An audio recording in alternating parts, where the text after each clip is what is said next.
All right. Welcome in, everybody, to our session on Federation. My name is Eve Porcello. If you are with us for the morning session, welcome back. If you are with us for the first time today, let me know that too. Very excited to be part of this. What's up, everybody? So today on the agenda, we're here to talk about federation. So we are going to go through the process of building a federated graph, and we're going to also be able to use Federation 2 for this. So last week, Federation 2 came out, and there's some slight adjustments to how we create our schemas and slight adjustments to how we create our APIs. So we're going to make sure to handle this in the latest and greatest way. We also will be following the schedule on the left-hand side of the screen. So we'll take some breaks at the top of each hour. It's important to take breaks so that we can remember all of this stuff that we're learning throughout the course. Feel free to share any questions that you have in that chat. I'm happy to answer those, and I'll get to those as soon as I can. So again, thank you all so much for being here. It is a treat. Thanks to the Apollo team for having me here. I am such a big fan of all of you. I'm here in Tahoe City, California. As I said, I work at Moon Highway, and Moon Highway is a training company. So we teach a lot of courses on LinkedIn Learning and Egghead.io, and have written a couple of books on React and GraphQL. Dana, you said thanks for planning breaks. Yeah, breaks are pretty important. So we'll be sure to take those throughout. Okay.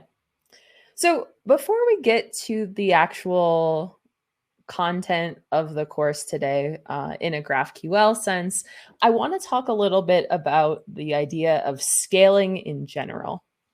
And before I do that, I should probably drop a link to our student files, which you can find here. So if you go to github.com/moonhighway/Federation Nation, we call it Federation Nation because that rhymes, and no real reason. And just a note that the list of links that you'll see here we're going to continually add to those. So after the course today, I'm going to go through the chat and make sure that any links that are sort of related to what we've talked about, you can talk about, or we can add here. Another thing I want to point out is that we have a dropdown where there are different steps.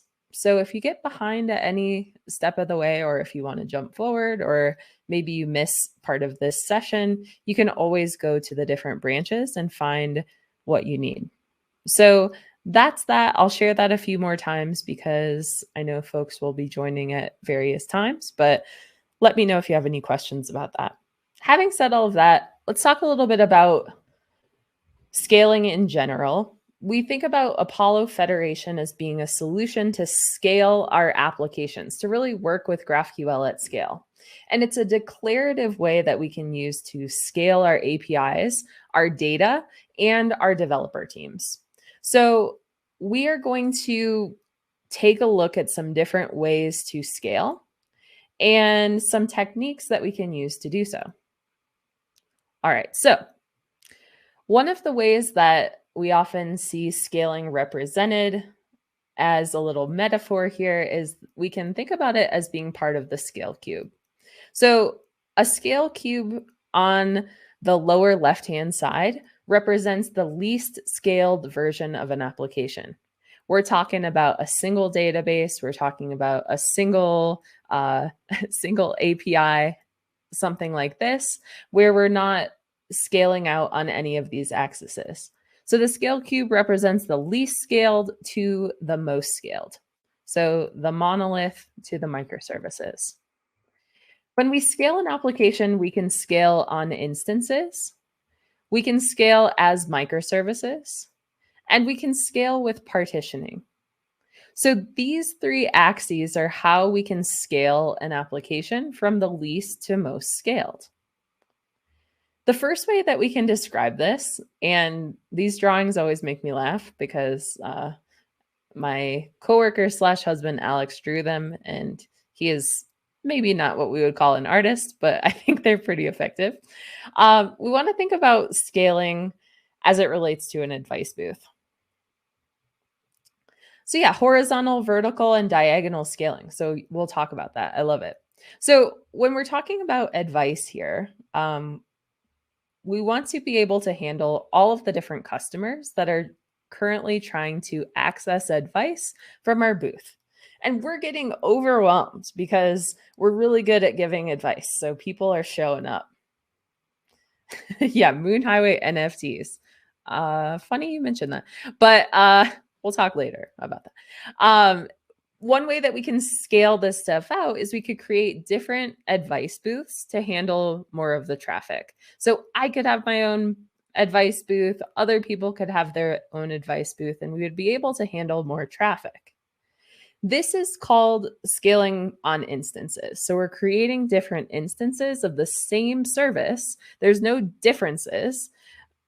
And these instances are going to handle traffic more effectively. So this is one way that we can scale. This could be scaling as multiple processes on a single machine. This could be multiple machines with several node processes that have a balance behind a load balancer. And then these instances could be scaled out all across the world to be closer to their users. Let's talk about how we scale data. So another way that we can scale is to think about scaling our data. So all of the different records, if we have a bunch of advice getters coming to our advice booth, we're going to keep records about what kind of advice we gave them. And if people want to access those records at any time, they're going to come clamoring for their data. They're going to ask for it by just all at once at the same place. Now, one way that we could break this down is we could break it down by last name. So we could have different databases for different pieces of our app. So this is called sharding or horizontal partitioning. So this is one way that we can handle scaling as well. Now, the final thing, we have the ability to scale as microservices. So look, our advice booth, we're killing it at advice. And yeah, exactly, John. Server, user ID, modulo 3. I love it. So that totally would work. So another way of handling our advice, we could create different APIs. We could create different booths for different topics. So we have all the finance advice people going to the same spot, all the love advice people going to the same spot, all the wellness advice people going to the same spot. And then we can even scale this out, creating different instances for the love advice. That's obviously the most popular advice booth. And so we're going to be able to capture more customers and serve their data needs that way. So these are called microservices. And basically what we're thinking about when we think about microservices is instead of a monolith where all of our developers, all of our engineers, anyone dealing with our data is coming to the same spot, we're going to think about this as being different applications for different parts of our app. So we have a show service, theater, search, checkout, and customers. And the microservice architecture lends itself really nicely to swapping in third-party services for different parts of our app. So if we want Stripe to handle payments instead of us handling it, plug it in. Same goes for Auth0 for handling authentication. So what's really, really cool about this is we're able to break all of this down. Now, let's think about this as it relates to GraphQL. Typically, when we think about GraphQL, we're creating a GraphQL API that sits in front of all of our different data sources. Then when our client asks for some data, it's going to collect that data and deliver it back to our clients in a single response. Now, this feels to me like a monolith. And one of the creators of GraphQL, Nick Schrock, once said in a talk that it's GraphQL gives us what we like about monoliths. A long time ago, 4 years ago or so, every talk you would see at conferences was like, how do we go from a monolith to different microservices? And now we're like, well, we do like microservices, but how do we organize them? And how do we make sure that there's one location where we can get all of our data? GraphQL gave us that. But the problem then becomes, how do we manage our GraphQL API as a team if we have maybe team members in different locations, which right now we probably do?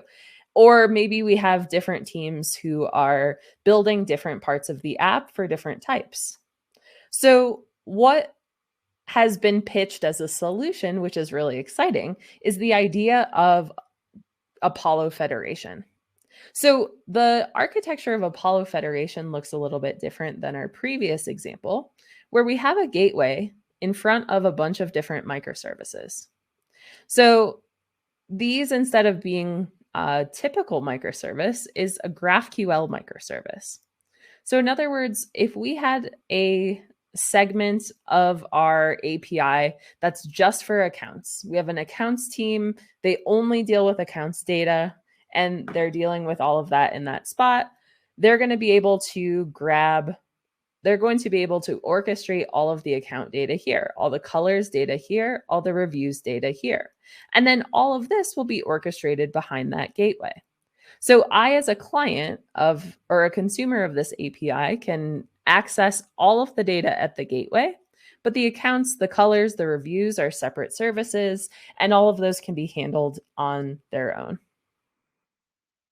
Okay. So that's a little look at our microservices. But what we want to do next is we want to talk about how this relates to GraphQL a little bit more by building our own API. Couple things. Apollo GraphQL Federation. I want to send along a link to our documentation. And very recently, Apollo launched Apollo Federation 2. So depending on what projects you're working on, you may have an existing application that uses Federation. But for the most part today, we're going to be taking advantage of the newest API. There we go. We're going to be taking advantage of the newest API here and using Apollo Federation 2. And a little bit more about the terminology that goes with Apollo Federation, specifically this version, is the idea of a gateway that sits in front of different subgraphs. So anytime I create a service for part of my application, it's going to be referred to as a subgraph. And let's go ahead and close that for a moment. I'm just going to remind you that all of the student files are at this link here. So moonhighway.com/Federation Nation. Boom. And what I want everybody to do is to download this to your computer. So clone it, download it, do what you got to do to get that on your computer. I'm going to open up a new window for this. Jenny, you ask, do the subgraphs live at separate URLs? They do. Exactly. So we're going to create, you know how a GraphQL API, like our pet library from earlier, for example, our pet library has a single endpoint. And that's kind of the idea of GraphQL. We send that API request to that single endpoint. But the way that it works with Apollo Federation is that we will create maybe a pet API at its own URL. We'll create a customer API at its own URL, and both will be accessed by the gateway All the queries will be sent to the gateway, but each will have their own URL. And the gateway will have its own URL too. Cool. So let's go ahead and do this. Your question, can a federated graph combine multiple federated graphs? Like if every line of business has their own federated graph. I have seen this pattern used before. Typically, the goal is to create a single gateway that serves up data from a bunch of different services. But you could, if you'd like to. And also, can the subgraph still be accessed directly? Yes, absolutely. So the idea of the gateway is to provide this one-stop shop for your data. However, if you want to access data, and we'll see this when we do our full featured application, we're going to be able to access those data points, those separate URLs directly. Okay. So here's our Federation Nation repo. Make sure that you have those files. I'm just going to download this to my desktop. I'm going to open this up in my code editor. If anybody has any trouble ever seeing my screen, let me know. I will close and not save all this stuff from earlier. And basically what we're seeing here inside of our repo are a ton of different files. So let me walk you through what we got going on here. Now, inside of our service here, we have, first of all, our slides. So if you need those, you can open those up in the browser. We have a project called Snowtooth. That's going to be your lab activity. But what we're going to do here is we have a service called accounts, we have a service called colors, and we have a service called reviews. And we're going to orchestrate all of those different services behind the gateway. So yeah, I like what Brandon has said here. I'm going to copy that link and I'm going to copy your answer because it's good.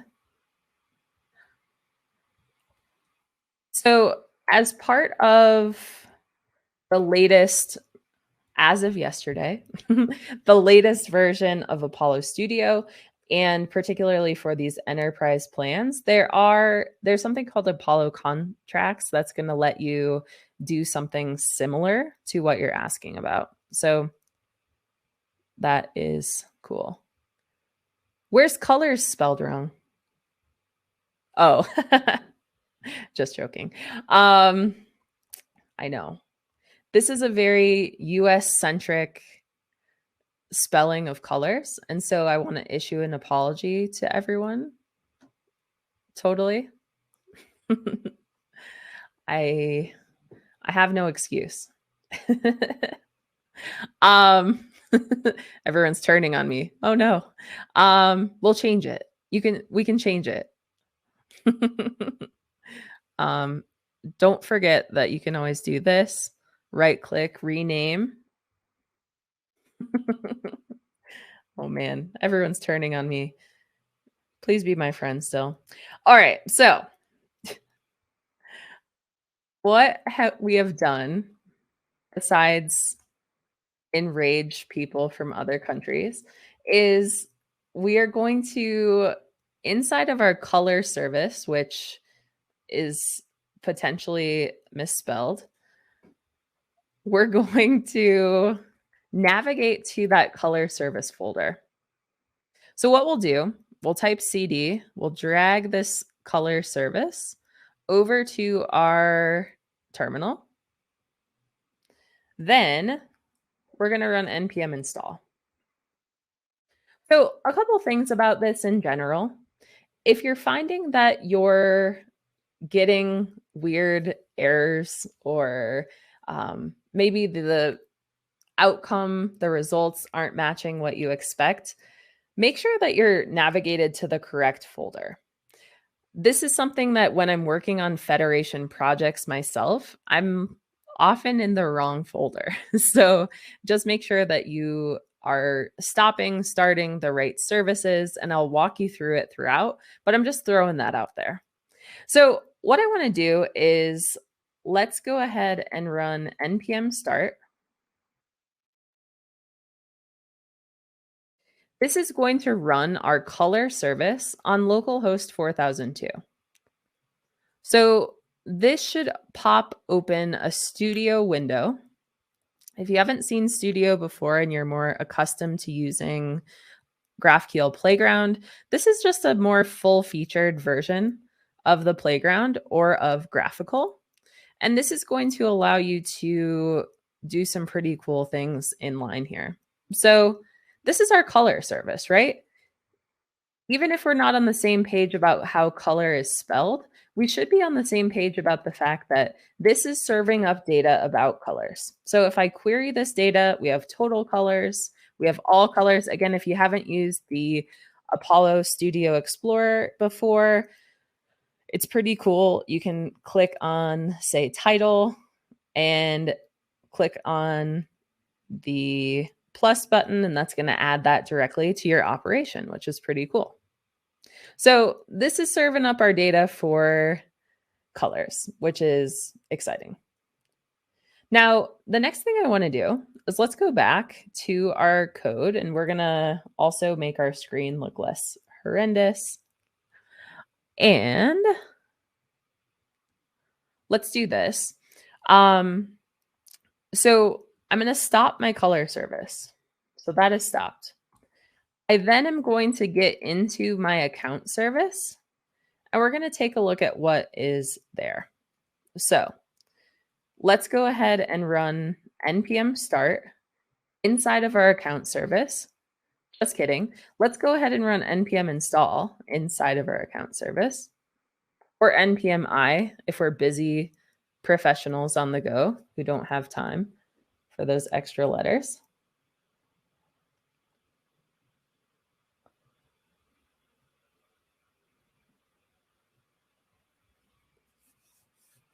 And now what we can do is run npm start.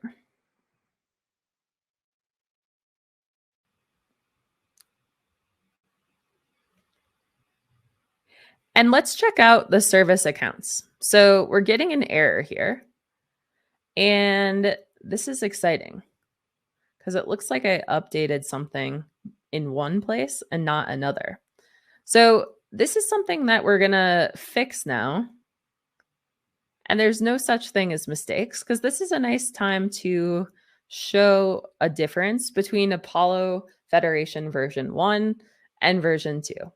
So I like how I said there's no such thing as mistakes because I made a mistake. That's very that's very delusional. So let's go ahead on line 88, take responsibility, and we're going to update this to match what we've imported here, which is build subgraph schema. So check this out. Whenever I create an Apollo server, we're probably accustomed to situations where we're passing typedefs, which is the schema, and resolvers into our server constructor. Now, because we're using Apollo Federation, we're using this function called build subgraph schema, and we're making that the value of the schema key inside of that server constructor. So there's another additional layer of nesting. Exactly. Happy little accidents. There's another layer of nesting here that we can use to ensure that this is a federated graph. So anytime we're building one of these services, I've heard them in the past called like implementing services, downstream services, whatever. Right now, we're talking about the full graph as being a graph or a super graph, and then our subgraphs are going to be for each individual microservice that we're creating. So check it. Let's go back to let's go to 4001. As Jenny said before, each one of these is running on their own different URL. their own different port. So when I take a look at the account service, we have information about our user, and then we also have the underscore service. So anytime you see that underscore service, that just means that this is a federated service that can be implemented. Let's see, the Apollo sandbox. Okay, good. So the Apollo sandbox, you should be able to, if you go to localhost 4002 or 4001, I thought 4002 was running still. That's going to take you right there. And if you're running into any errors at all, you can totally let me know. Okay. So this is our subgraph. It's our account service. I'm going to close this down for now. We've kind of reviewed everything that is part of that implementing service idea. But what we want to do at this point is go to our color service. And it's time to make this fella, this gal, I don't know why I'm calling these services weird things. It's time to make the color service a federated service. So what we need to install, first of all, we need to go to our color service. Then we're going to install at Apollo/subgraph. So remember what I said about, let's see, npm install at Apollo/subgraph. So remember what I said about using Federation 2?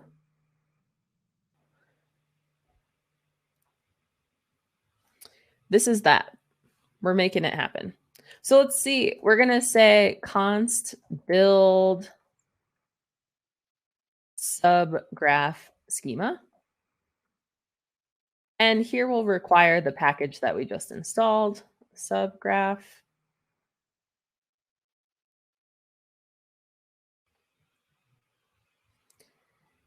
Then from here, I'll collapse my type definitions. I'll collapse my resolvers just to keep everything on one screen. And here's the part where we have to do a little nesting.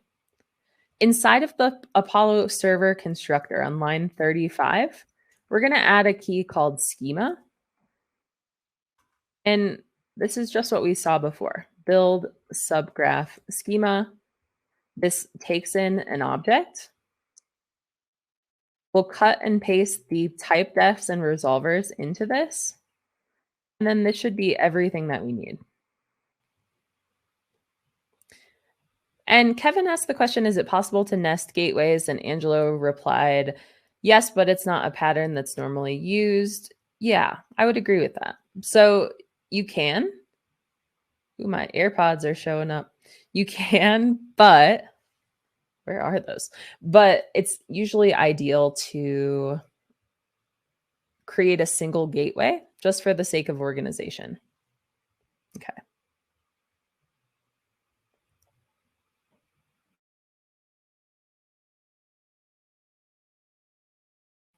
Okay, so now how do we know if our federated service is ready?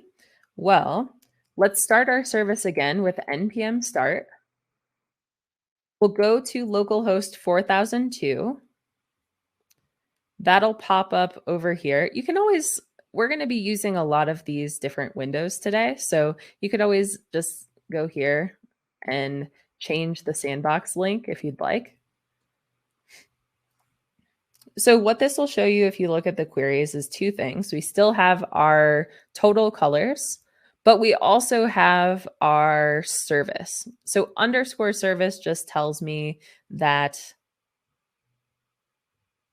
this is a federated service. We're going to use underscore service and SDL to figure out what we're adding. What is making this federated mean? Well, it means this. If we run this, this is giving us the entire schema definition language for this service. So it's exposing the whole schema to be consumed later. Okay. So I saw the chat got disabled. I'm sure that will come back in a second. So don't panic. I won't. Never panic. All right. So, except sometimes. The color service is now a federated service. The account service is now a federated service as well. We know that because we've incorporated the Apollo subgraph and we've incorporated the typedefs and resolvers inside of that function. So now it's time to create the gateway. Exactly, Jenny. We're back. It's happening. All right, cool.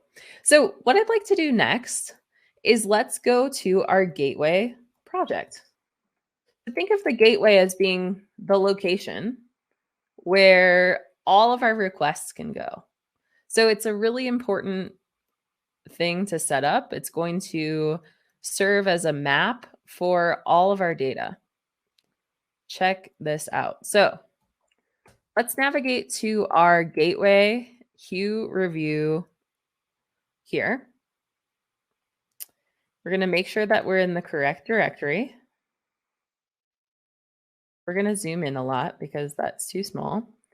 And we need to install a few things. I'm going to add this to the chat in just a second. So if you don't catch all of this, that's okay. We're going to install Apollo Server, which will install Apollo Server version 3. We're going to install GraphQL. And then here's the tricky part. We're going to install Apollo/gateway at latest-2. Did you get that? If not, I'm going to type this in the chat because that's pretty long. So npm install Apollo server GraphQL at Apollo/gateway at latest-2. Okay. Run that, and we should have everything we need. GraphQL is a dependency of Apollo Server and the Apollo Gateway. Once we've done this, we need to code our gateway by creating a file called index.js. And this will be the location of our gateway. So this is pretty exciting. So first things first, we need to include the Apollo server. We're on the bleeding edge, Darren. You better believe it. We're bleeding with relevance and technological advancement today. We are not living in the last week of it all. We're living in the today of the future.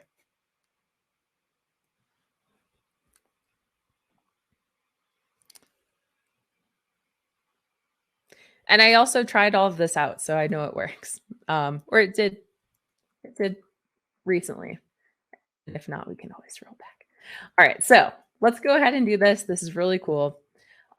We are going to first incorporate Apollo server. We are then going to incorporate the Apollo gateway with at Apollo/gateway.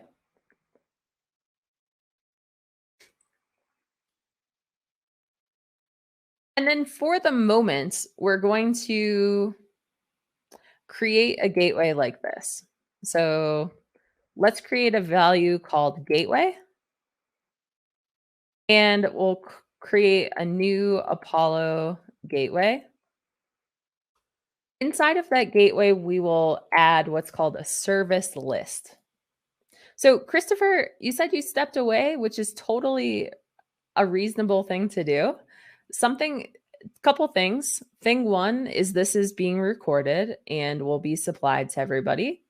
But also, importantly, there are different branches for this project.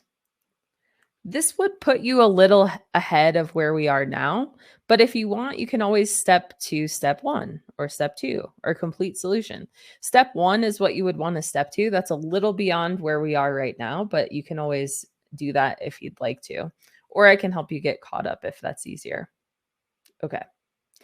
So let's go ahead and add to our gateway the service list. And for the service list, this is just, it is what it sounds like. What are the different services that we're creating? We'll say name, users. We will say URL, HTTP. Not my first rodeo, Trevor. We'll go ahead with localhost 4001. You would never bring down the class. Yeah, sometimes when I go to class, I get stuck and I make typos and I'm like, I'll never figure this out. And then having branches is super helpful. All right, cool. So we're creating a list of different services. And what's cool about this is now that we have our list of services, we can create our server. So check it out. Let's create a function called start. This is going to be an asynchronous function that constructs and starts our server. So we'll say server equals new Apollo server. We'll pass in the gateway. We also need to specify that subscription should be false. So subscriptions aren't currently supported for Federation. There are some interesting workarounds for that though, which I'm happy to talk about if you're interested. Let's go ahead and say process dot env dot port dot then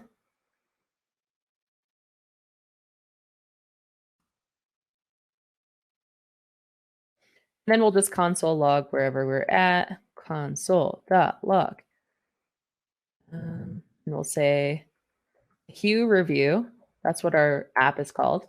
Gateway running at URL.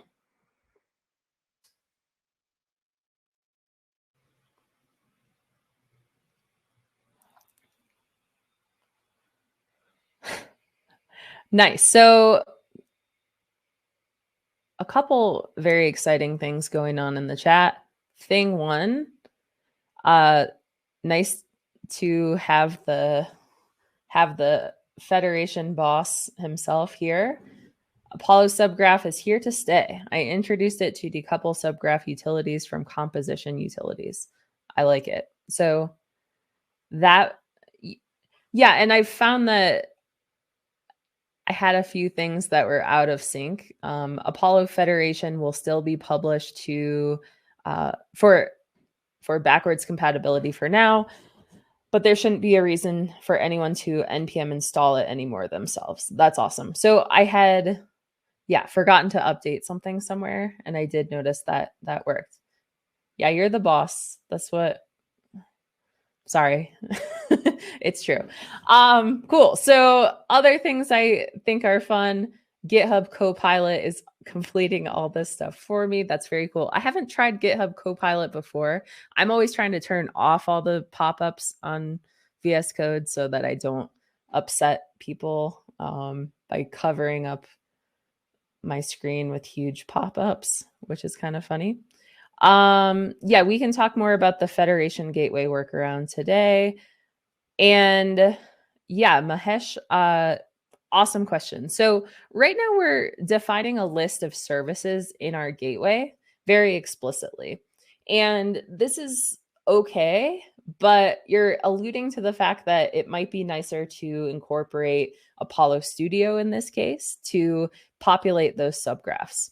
So if you are using managed federation, which is the Apollo Studio managed way to handle this, we could fully get rid of the service list. So if you have a bunch of different services, or even if you have two and you want to just let Apollo take care of managing that for you, that's probably the best approach. So we will show more about that managed federation piece in a little bit, but this helps us to, I feel like, conceptualize what these services are.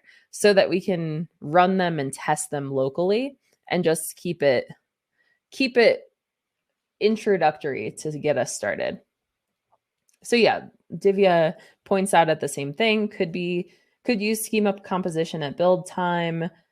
I think at build time would be a preferred approach to catch all of the composition issues for sure.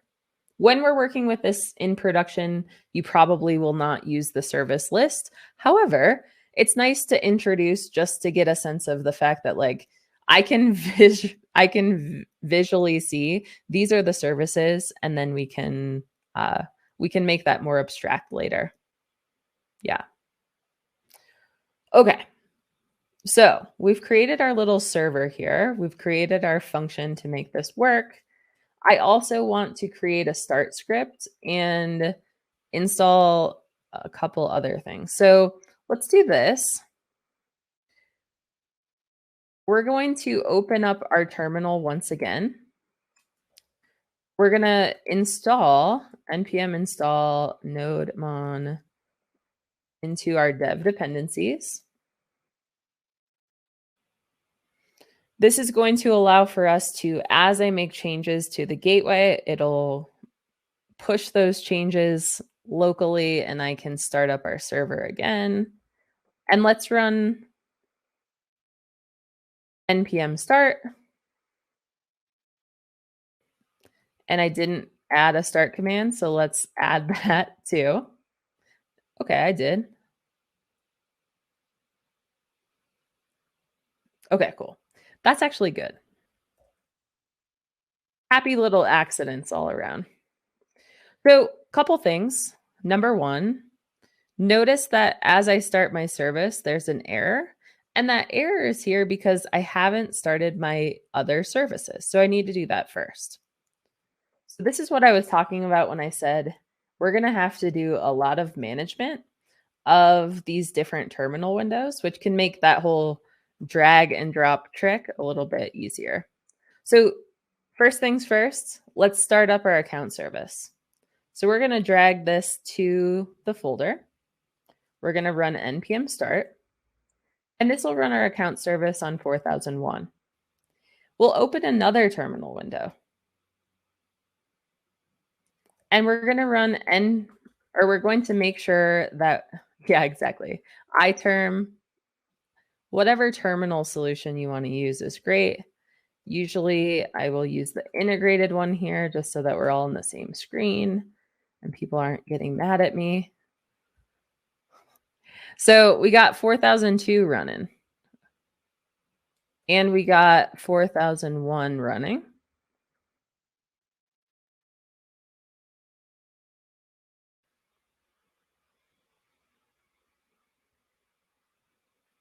And now, the exciting part. Let's run npm start on the gateway.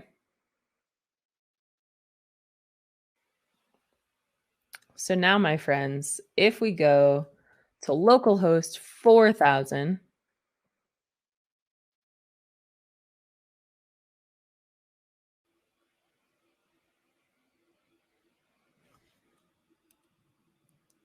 once this loads up, the most amazing thing of our life has happened.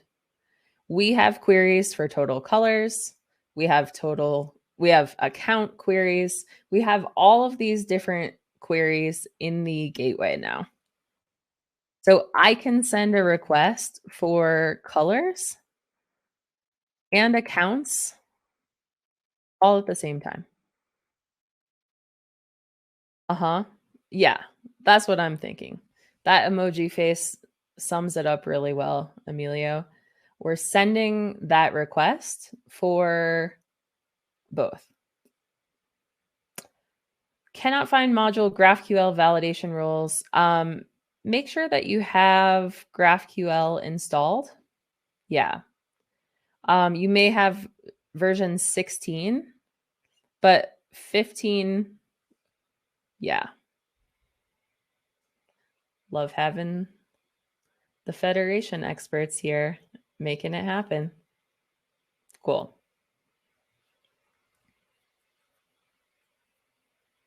Awesome. So we're able to send that. If you are seeing an error like that, make sure to install GraphQL version 15.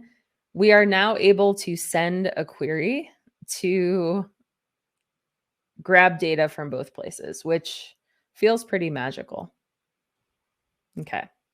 So what I'd like to do next. Awesome. 15 works. Cool. Maybe I should pause for a second. Does anybody have any questions about anything thus far? Or would you like me to open up any of our files at all? I'm happy to do so. So a comment here. Yeah, I can show you that query for sure. We're just trying to send any old query for separate data points in the exact same query. So we're kind of with the gateway masquerading as a single API. And what's cool about this is we're able to. Okay, Andrew, I know how to fix that. What's cool is we're able to send a query to the exact same spot. Let me go ahead and share that query with everybody in our chat. I'm going to go back over. So there were some questions about which dependencies are needed for the subgraph versus the gateway for Federation 2. So anytime you're creating a subgraph, in other words, you're creating a service that's going to be orchestrated by the gateway, you can use the Apollo subgraph package. And yeah, as Trevor said, that equal sign thing, you can fix that here. So the service list has to be the colon, and then yeah, everybody's coming in sharp with that. And what else? As far as the different packages go for the gateway, you just need the Apollo gateway package, Apollo server, and GraphQL at version 15.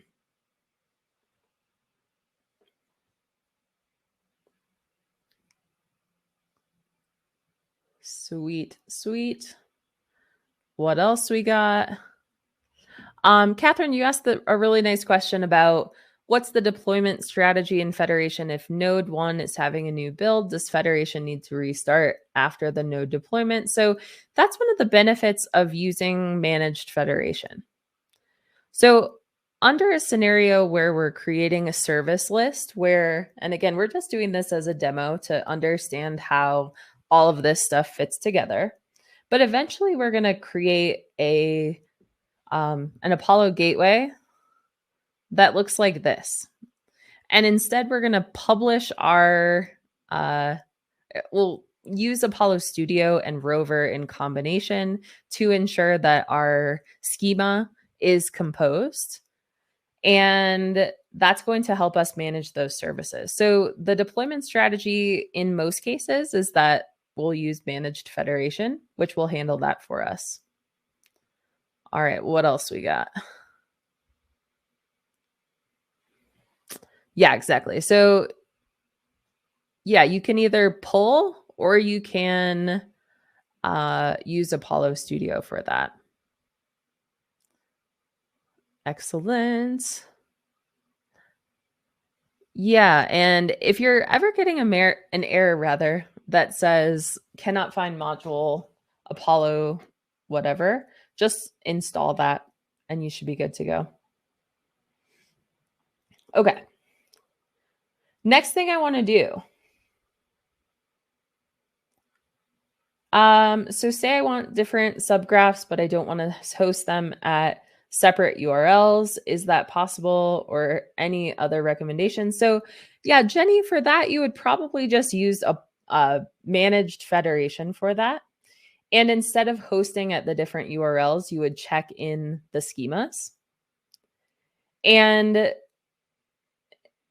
yeah, Another good question I see quite a bit is related to what if there are naming conflicts? And for that, there are some strategies that we can talk about, but ultimately, you do have to have different names for those. Okay.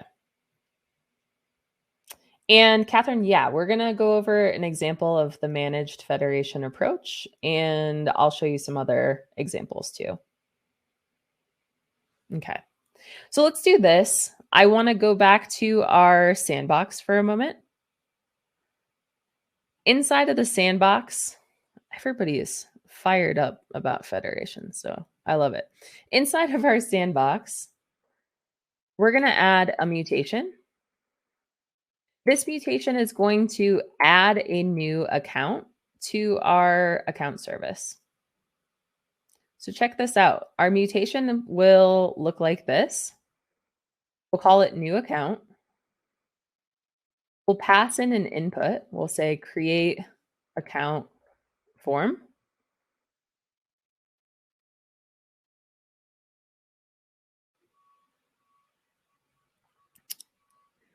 Or we can just do this and be much lazier, but that is what this is here for. Sometimes I get so used to typing out these mutations that I don't realize that I could do this.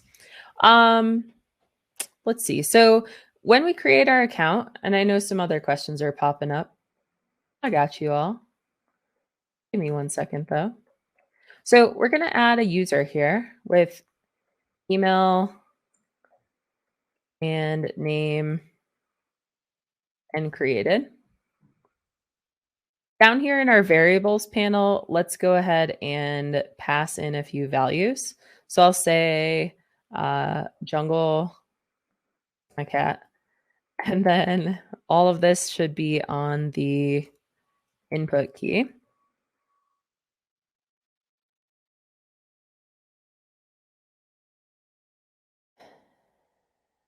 So we need our email.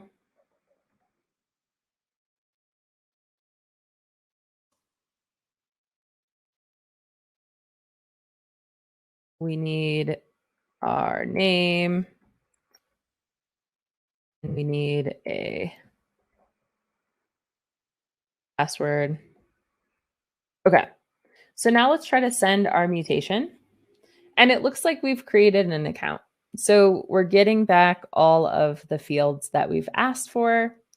And the next step that we want to take is to write another, and I'll share that with you here. We want to write another operation. This time we want all colors and users. Here we'll say accounts and we'll pass the name. And then we'll say all colors and we'll say title and value. Did you know that commas are totally overlooked in GraphQL? And you could fall asleep on your keyboard and those would be overlooked. Fun fact. So now this is giving us all of the account details and I was able to create that. So again, we're able to send these queries and mutations at that single spot. And there are other questions going on here. In non-managed federation, if any of the subgraph has a schema issue, will it bring down the entire gateway? Yes. So if there is some sort of problem, exactly, it's cat proof. My cat figured out how to turn on the washing machine, which is a pretty big problem in my life right now. So we're dealing with that. Yeah, I know. Typing commas in JavaScript, it makes it very tricky, particularly when separating arguments in a GraphQL query, I feel like, but no worries. It'll just overlook that. Cameron, that's a great joke. You could go into a comma. All right, so a couple things. Joey, hi, Joey, by the way. How's it going? We are seeing a comment about namespacing things and using the relay spec. implementing relay across subgraphs with a federated model. It looks like Joy says we're going that route. It requires some extra logic in the gateway for things like the node query. Interesting. Yeah. So a lot of different approaches there, but I would say in general, most of the naming collisions that you'll run into can be resolved by either giving it a different name or by namespacing it to the different subgraph.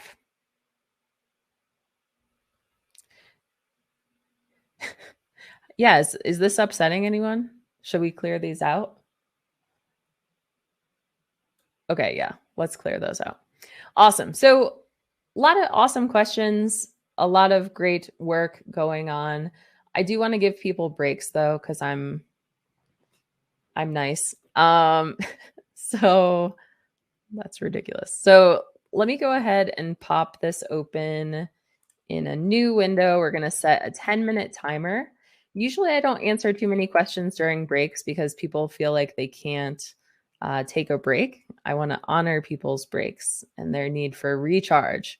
So let's go ahead and take that time that we need. When we come back, we'll go over any questions and continue our work. I'll even reset the timer so I don't talk during the break.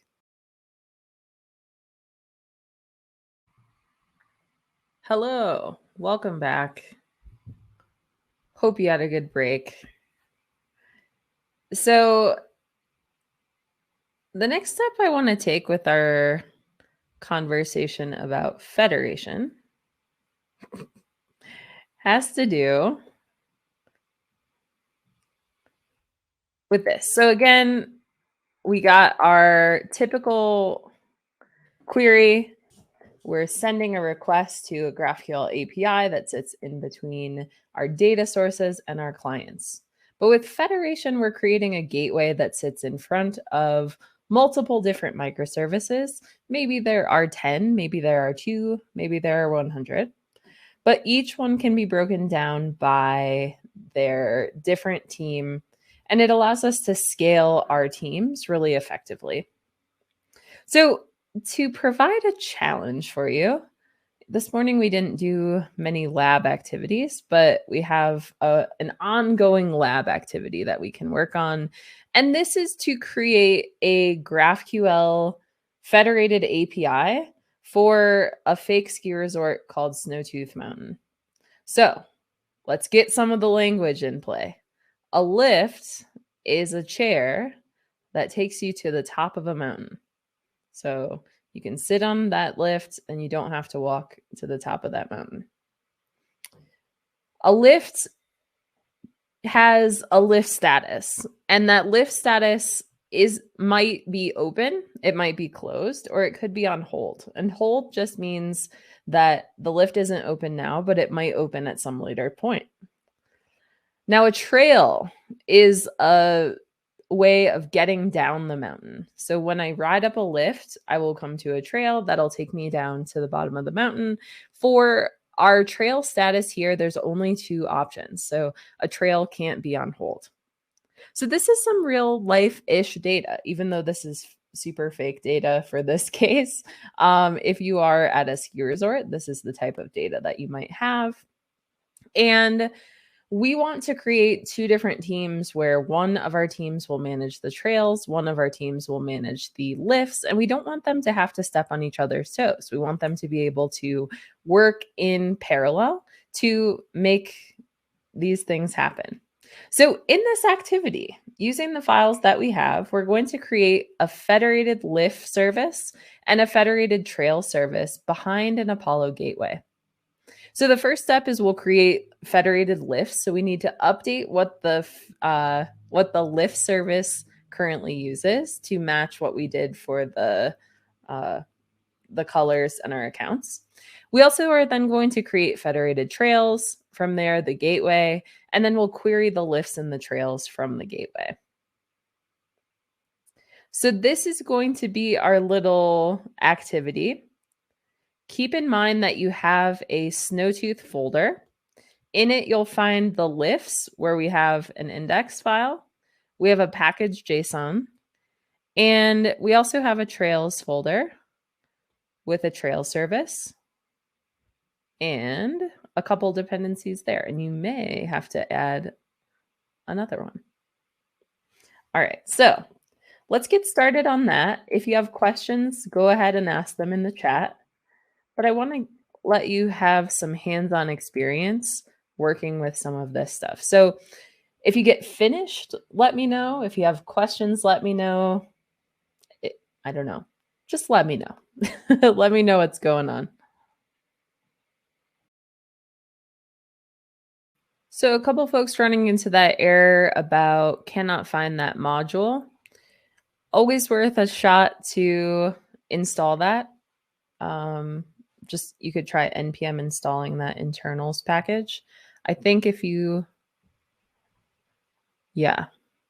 install that, there's one more that you will need to install too, which the name I forget. Having said all of that, as Trevor has said, this is alpha software, but worth understanding, so we will be ready for the future. Okay, Yulong, that might work too. That's great.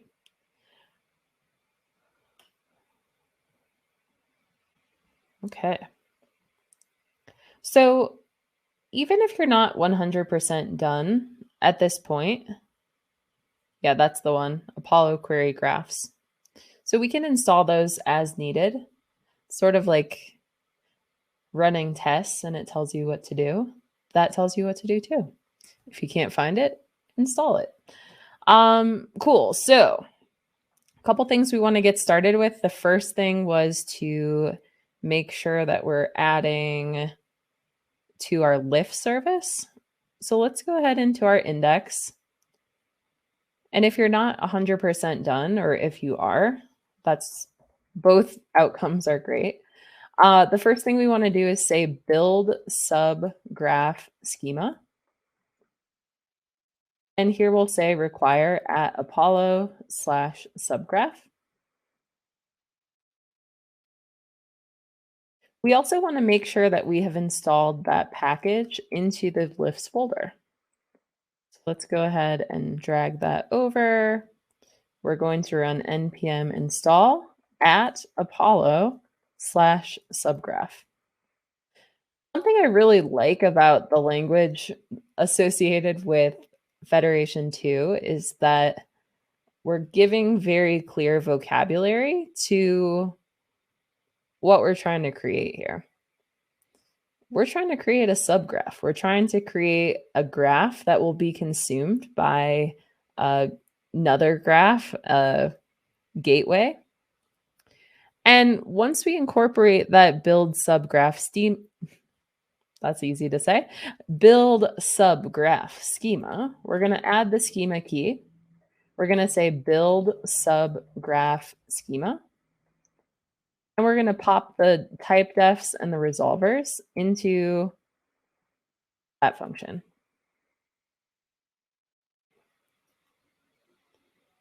And we'll follow the same exact path for creating our federated trails as well. But just to trust but verify that we're doing the right thing, let's go ahead and run an npm start. This will supply the port 5001. And then we will pop that open. Awesome. Thanks, Trevor. I appreciate you answering so many questions.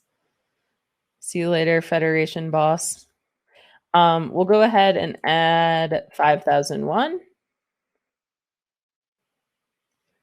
And how do we know if a subgraph is a subgraph? That has the structure of a joke, but isn't funny. We take a look at our Explorer and we make sure that it has the underscore service field added here. Okay. So that's our lift service. Our lift service is ready to go. The second thing we need to do is set up our trail service, which is pretty boilerplatey. It's pretty much the same. We'll drag the trails over here. We'll run npm install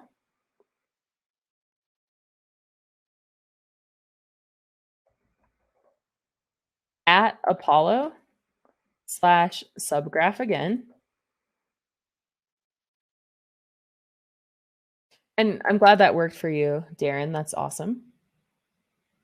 Angelo's excited. Things are happening.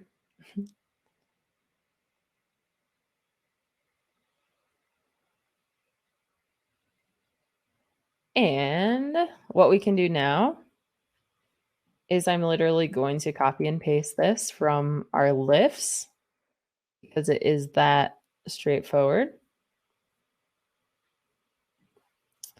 We're going to incorporate our package there. We're going to collapse our type defs and our resolvers so that we can add our schema key. We'll say build sub graph schema.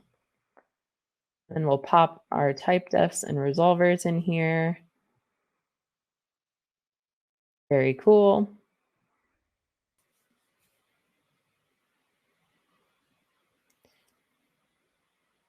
And the final thing we want to do, and remember too, the step one branch for this project has this step in it. So if you do need that, go for it. So we got our schema. The final thing we need to do is create our gateway, which we will create under a new file called index.js.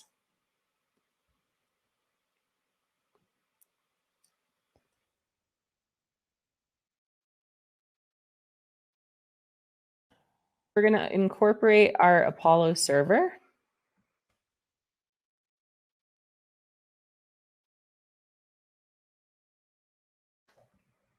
And the gateway.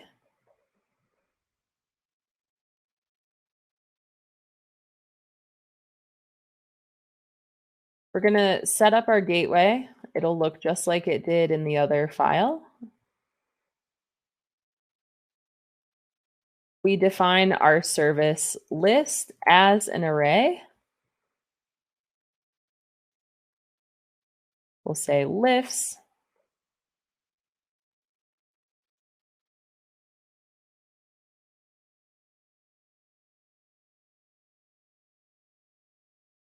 We will say trails.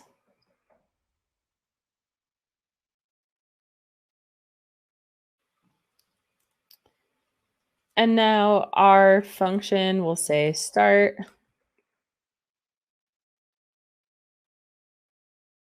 An asynchronous function that is going to start up our server.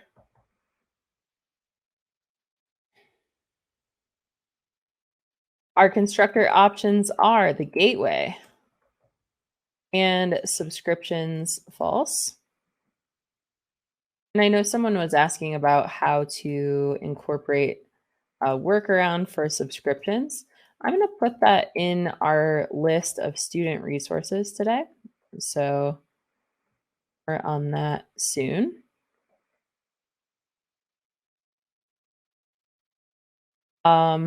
No, probably not. Good call. All of you are helping me out. Thank you for not making me look the fool, putting things on the same port. Cool. So let's console log. We will, let's see.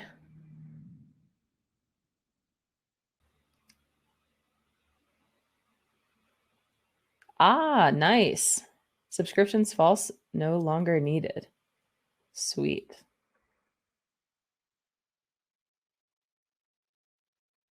So let's go to a separate screen and paste this skier emoji. Just trying to make you do the most important things today. And I'll get rid of this too. Clean it up. Awesome. So here we'll say console log the gateway is running at URL. Then we'll call start.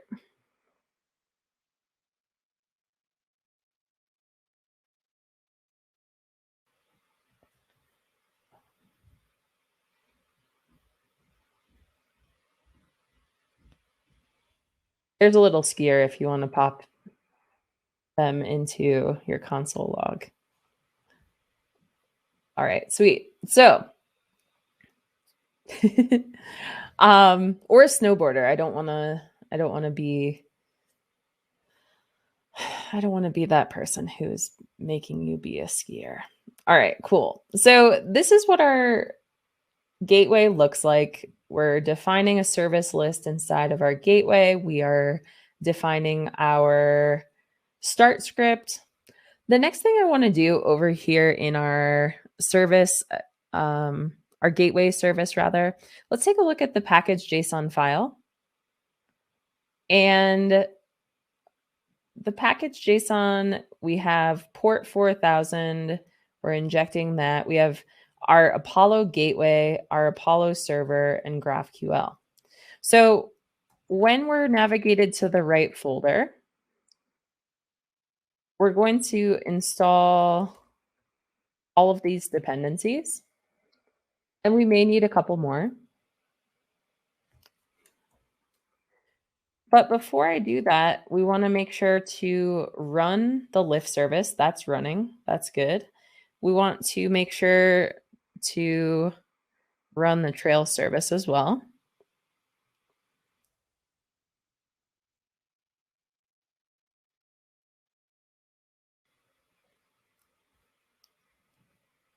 And then we'll run this too.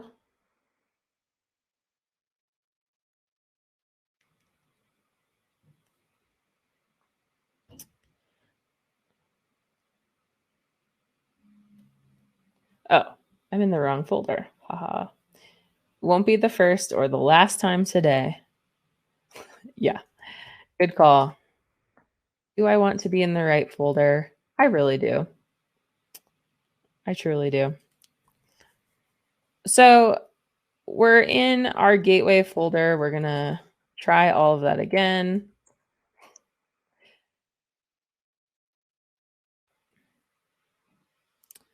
The IQ drops when you're in front of others while typing. So I'll just blame that true axiom. All right.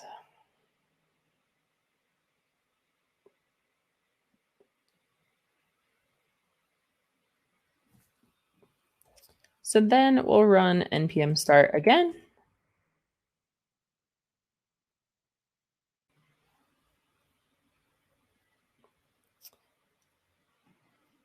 Yeah, I was also wondering why that package lock wasn't, or that package JSON wasn't looking right.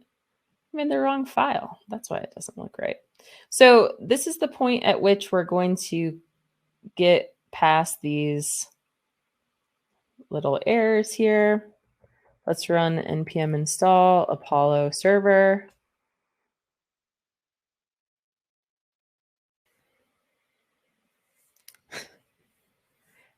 And then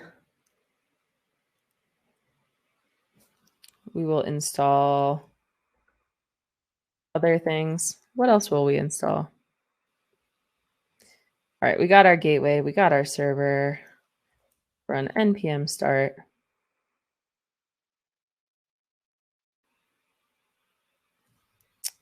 And this is where we need to install those other dependencies. So we got Apollo Federation internals.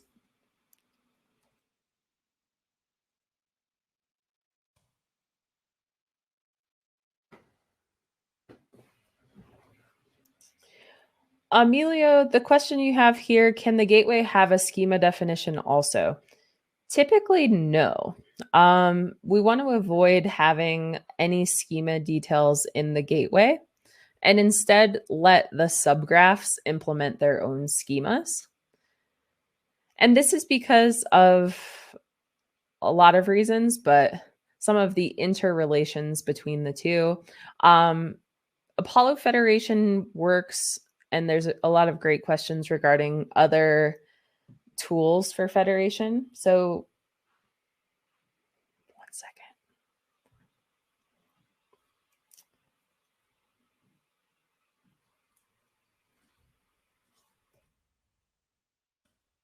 Ooh, Angelo, making it happen before I could get to it. It's like I planted you there to send that link. So, couple things. You can find all of this Apollo or all of the GraphQL servers that support federation there. You also in that space will find the spec. There's a federation spec, which is pretty cool. And so the idea is not for this to be a node only situation. I know this class is a node only situation, but we shouldn't consider that to be a requirement. In real life, would every subgraph team have all the other subgraphs on their machines, or is that just a demo thing? No. So this is for demonstration purposes only. Dana, your question is really good because it's a nice moment to talk about the fact that the whole idea of federation is really to work in complete isolation from one another.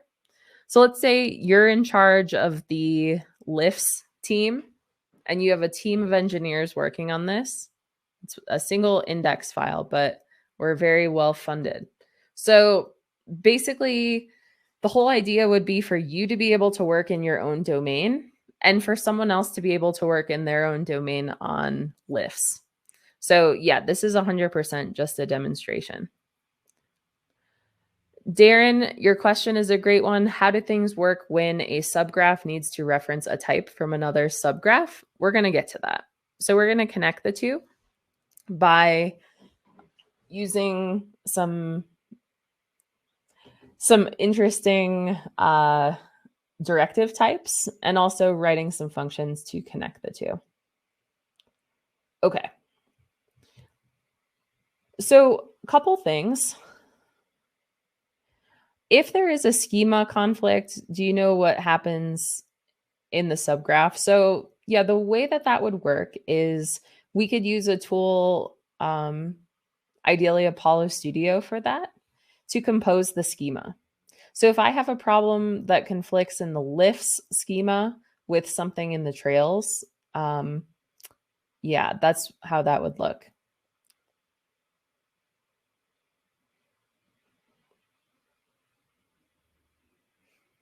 What else? So if I worked on lifts locally, would I run the gateway locally and its lifts locally and point to other subgraphs in production? You could do that, or you could use Apollo Studio for that to have a version of that schema. So yeah, ideally you would run those services locally. And then for the schema conflicts and things like that, you would probably use a tool like Apollo Studio to make that all easier. And Mahesh, your question about field level authorization we'll get to too. Okay. So awesome questions all around. I love all of them. I have to install one more thing, but I don't remember what it is. Query. I'll give myself $10 if I can remember. Query graphs. I didn't remember.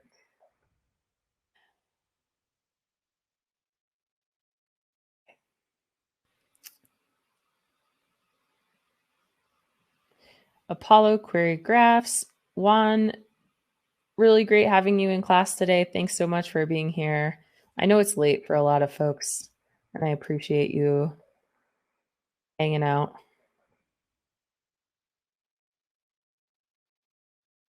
All right, Apollo query graphs. We are installing that now. And then we're going to run an npm start.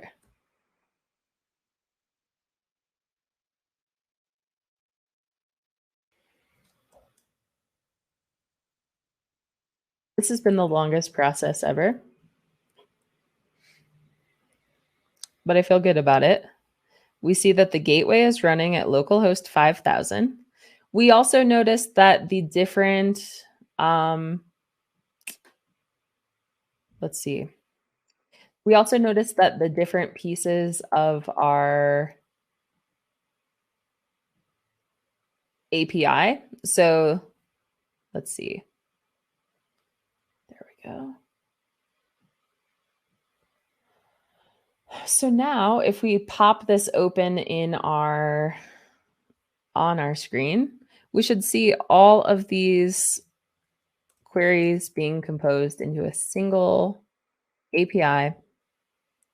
This to our consumers will appear like an API, right? It's a it doesn't look any different than any other API, but as we were discussing before, it's really excellent to have people work in their own silos, in their own areas, not have to worry about all the implementation details. And then they can send a query like this for some stuff from lifts, some stuff from trails, and then we get it all back in one place. Pretty powerful stuff. Something else that sometimes people don't know about in Apollo Studio, the Apollo Studio Explorer, I should say, you can also look at things in a table view. So that's kind of cool. If you don't want to see the responses JSON, you can look at it in a table. This is particularly useful. Let's say you're writing a query for lift. You pass in some parameters.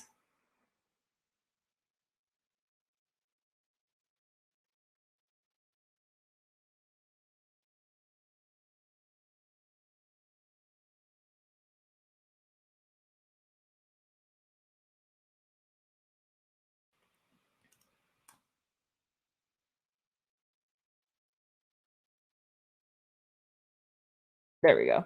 So that's kind of cool. All right. So a couple other questions. Learning GraphQL Federation. No current plans to put together a Federation book, but Mandy Wise has an awesome book about Federation that I would highly recommend. I'll find a link to that and send that to you. Or if anybody has that handy, I will welcome your help. But yeah, check that out. What else? Joey is talking about some configuration options for Rover. So yeah, the idea here is that if you're working on a team, it's likely that at some point you're going to have to put all of these schemas together. And using the Rover command, you can configure your different graphs all together. So super graph compose is how all of that works. And that's pretty cool. Thank you for these awesome questions. You are all delightful. All right, so that is a little activity that we were able to make it through. Everybody killed it at that. Craig, thank you so much for that. I really appreciate it. I'm going to close all of these currently running projects and we'll take things to the next step. Did anybody have any questions about that Snowtooth project? Was anybody not able to get that to run? If you were not able to get it to run, something that you can do is you can always check out this branch, which is step 1. So step 1 is the moment that we're at right now. And we're going to take this to step 2, as you might expect. But for the moment, feel free to check that out. Question about if I can't finish all these modules at Learn GraphQL with Apollo, send an email to me and I can get you connected with the right person on that. Yeah, I think Odyssey, as Jenny said, is self-paced. You can move through that content in a self-paced way. They did do a workshop on that today. So that's what that's all about, but you can always do that at your own pace and own schedule. Okay. So let's take this to the next step. Somebody was asking, okay, so maybe you didn't put it this way, but how do we make it work so that we can connect different types and reference other types across our different APIs? So the way I want to get into that is to start to connect our accounts and our colors. So first things first, we're going to take a look. Yikes. My computer started moving real slow. So we want to take a look at our, awesome. We want to take a look at our account service.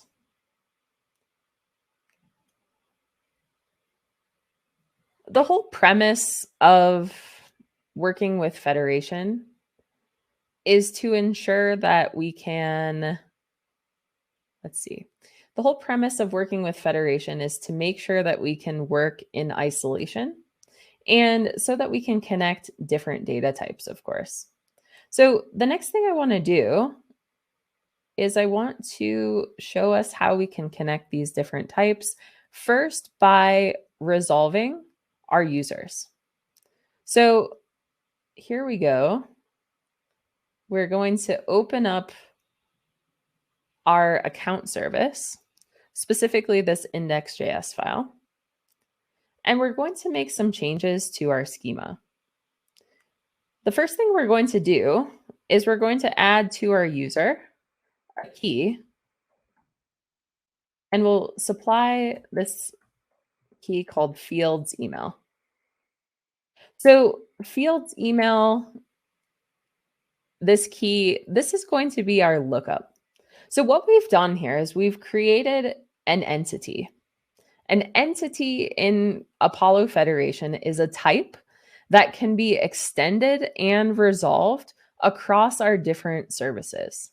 So anytime we want to make a user accessible by any other service, we want to use this key directive to make it an entity. The reason that we're using this field email is because we're trying to make this email field a lookup.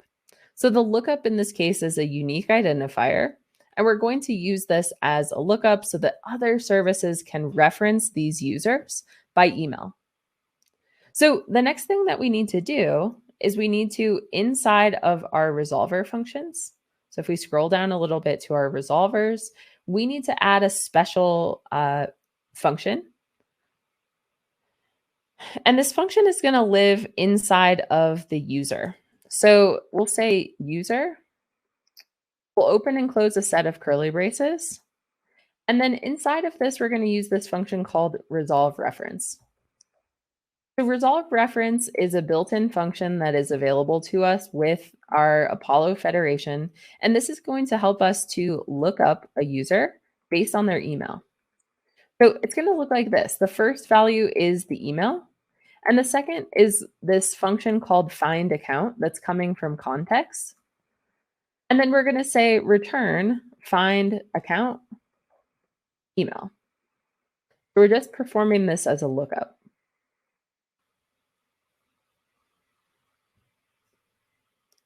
Okay. So now that we've included this, we want to make sure that we're running all the right services. And in this case, let's just run one. So let's make sure that we're navigated to our account service.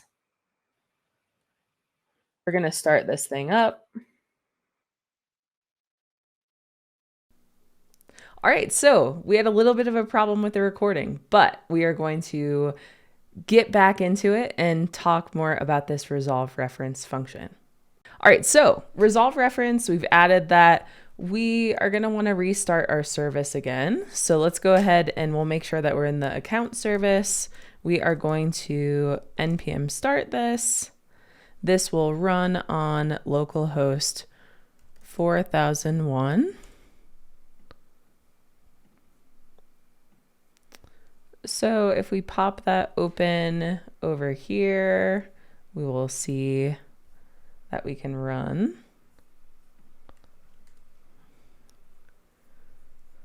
our query, but we also see the service here. So we see entities and we see service. Both are letting us know that this is set up for federation, and our entity type is being collected because our user is now an entity. So from here, what we need to do is we want to, from the color service, we want to be able to resolve our user. So let's take a look at the data first. Inside of our color service, we have this colordata.json. So we want to think about this as being sort of our tiny little database of records for our colors. Now, each one of these records has a created by field, and this created by field is returning an object. The object has the email that we're going to use as the lookup. So this is going to, we'll eventually fill this in with all the other details about each one of these users based on that user data. So first things first, let's go to our index. We'll go to our schema, and we'll add a field here called created by, and here we'll return the user. So once we've done this, we're going to say extend type user at key, and the lookup, the unique identifier that we're going to use for this is email. So when we extend the type, we're going to say that the email is an ID, and we'll use the @external directive to select that particular ID. Okay, so from here, we also need to, as always, fire up another one of our terminals here. We're going to drag our colors. We'll run npm start. And now on localhost 4002, kind of the easiest way to toggle back and forth is just to add that here. We're going to add localhost 4002. We'll hit a refresh on that, and we should be able to type a query for all colors with title, value. That'll return those base values, and we'll also say created by, and we should be able to grab the email. Perfect. So we have been able to extend the user to connect those two different types. So now that we've resolved the user, we want to write a custom resolver that's going to return the appropriate data when we send the query.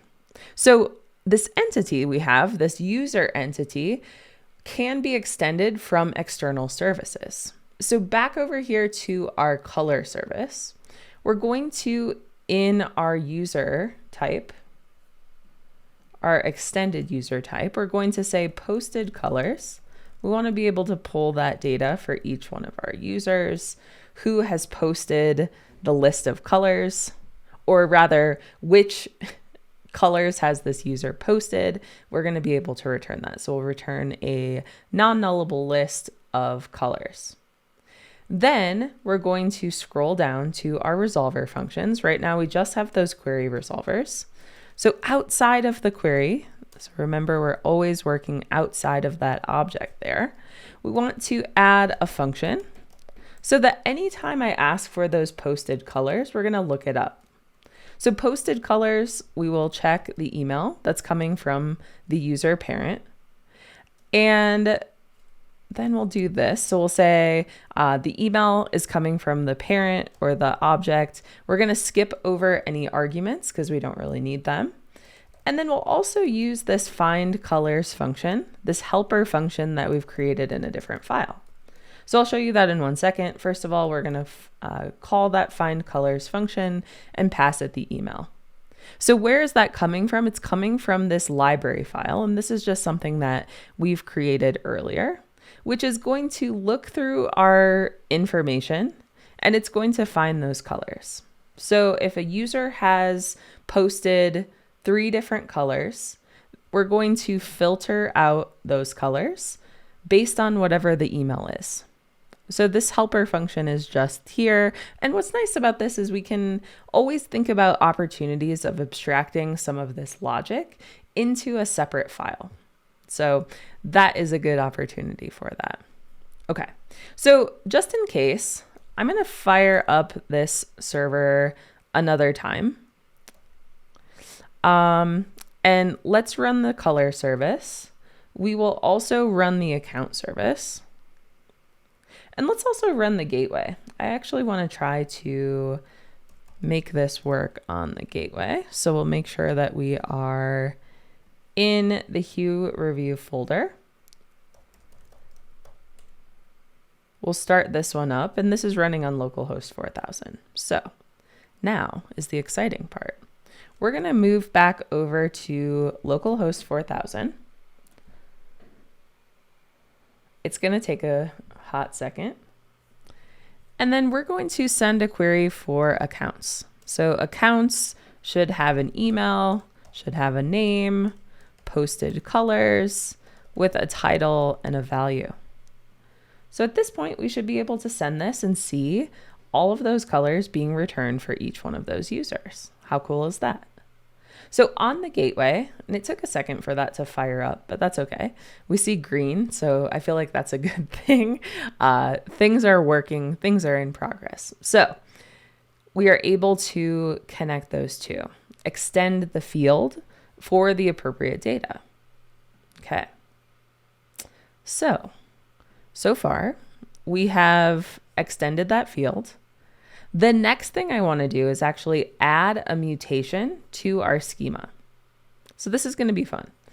We'll go back to our color service again, still working within the same file. And the adjustment that I want to make first is going to be here on line 31. We're going to create a mutation for adding a color. So we'll say title is a string, and value is also a string. So anytime I add a color of any sort, anytime I add any sort of value, it can be tempting to do this, to just return a color for that return. Now our mutations are usually going to return something, and in this case we're saying, hey, return that color. We can make this even better though, by utilizing another type called a union. So I'm going to create this union called color payload. Color payload is going to return one of two things. It's going to return either an error or a color. From here, we want to create a type called error, and here we'll say message is a string. So we've already defined our color up here. That is pretty well defined. We also have our error type. So we're saying here, anytime I add a color, we want to return either one of those values. So once we've added this to the schema, it's up to us to then code the resolver for this mutation. So let's go ahead and scroll down. I'm just going to try to keep everything on the same screen. Always trying to keep everything on the same screen. And we're going to then write our mutation here in the body of our resolver map. So inside of the body of that object. Now, here's the fun part. Inside of our mutation, we're going to refer to our mutation by name. Remember that the add color mutation is going to make use of some arguments. It's going to accept a title and a value from our users. So we'll say title and value, and then we'll say current user. So the current user who's currently in context, as well as our add color function, which is a helper function that is in that library file that we talked about. So how do we distinguish between what should be returned, a color or an error? Well, the way that we're going to do that is we'll just add a little if statement here. So we'll say if there's no current user, what we actually want to return is a message that says you must be logged in to add a color. So we're just adding a simple message here. So the next thing I want to do, and let me make this function right. I don't know what I'm doing here. There we go. We want to point that arrow at whatever we're returning. JavaScript is hard. So the next thing we'll do is add a color. So we'll say const color, we'll say add color, and we'll call this function with 3 different things: the current user, the title, and the value. So why does this add color function work like this? Well, that's because we've defined it to work as such in our library file. So if we scroll down to add color, check it out. This is going to take in whatever that email is, which is going to be passed via context. Then we have the title and the value, all of which are going to be used to generate a new ID, grab the color title and the color value, timestamp it, and give it a created by with that email. So we're just creating some data that matches our schema here. So that's the color. And the final thing I just have to do here is return it. So once we've called the function to construct that new object, we want to return it so that when we want to send that mutation and we have all the requisite information, we can return the object. Now, here's what's interesting. We're not quite done yet. So the final thing that we have to do whenever we're working with an interface or with a union is we need to define how the color payload distinguishes between what is an error and what is a color. So the color payload is going to look like this. We're going to add it as its own resolver here on line 59. And then on line 60, we're going to say __ resolve type. So this is just a special little function that we can add here. So we can say parent, and then using the parent.message. So if this exists, right, if we have a message saying that we must be logged in to add a color, then we want to return an error. Otherwise, we want to return a color. So resolve type is one of those things that you'll get an error about if you, and not this kind of error, but a GraphQL error, if you don't include it. So it's important to write some sort of conditional logic to make that work. Okay, so at this point, we should be able to go back to our localhost 4000, go back to the gateway, and we're going to write a mutation for adding this color. So this is going to look a little different. We're going to say add color. We'll take in a title, which is bright, very creative, and then we'll say that the value is FFF, FFF, and then we're going to return the type name. So __ type name will always give us that value. We're also getting a red squiggly underline here. And it's looking to me like that is not part of this server so far. So we may have to restart it, which is okay. We can manage that. Let's restart the accounts just for the fun of it. We'll restart our gateway, stop and restart the gateway just for the fun of it. And we'll hit a refresh just for the sake of our sanity. We will then go to our mutations, and hey, the add color mutation is here now. So I'm going to use the query builder. The query builder is here for me, so I might as well use it. So we'll use __ type name back to that conversation because this is going to tell us what type is being returned. Now, for good measure, I should probably pass in, and these are already plugged in here, a title and a value for those colors. So now when I click add color, we're seeing, no, it's a type name error. And that's okay. Was that good acting? That's okay because we want this to actually be an error because I'm not currently logged in. So I can use the spread syntax, the inline fragment here, ... and then define what type we're looking for. And this is going to tell me that, yeah, we do have that message, and it's telling me that I must be logged in. Okay, so we're okay with that because we only want to allow users who are logged in to actually add these colors. So in order to add them, we actually need to grab a user email and make sure that they're logged in. So let's do this. We are going to use another mutation. I'll add another tab here to make that work. So you can either create a brand new user, or you can just use the create account to create your own new user. So whatever you want to do. But I'm going to go ahead and say authorize. And we want to return a token for this.